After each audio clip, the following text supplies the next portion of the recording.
tell you when it's too late.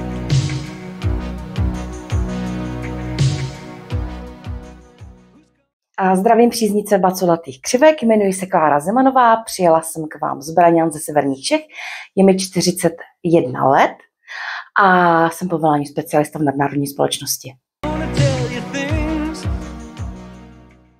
Tak zálibí koníčky největší čas trávím s dcerou, která je v současné době v první třídě, takže veškerý čas vlastně trávíme společně, samozřejmě i s partnerem.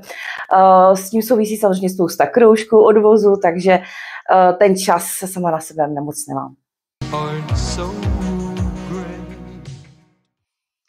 Záludná otázka, v čem jsem výjimečná. Nicméně si myslím, že vynikám v tom, že jsem empatická a snažím se všem pomoct.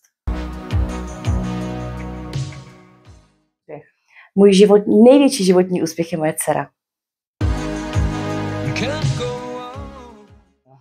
O soutěži jsem se dozvěděla na Facebooku a přihlásila jsem se, abych si splnila svůj sen.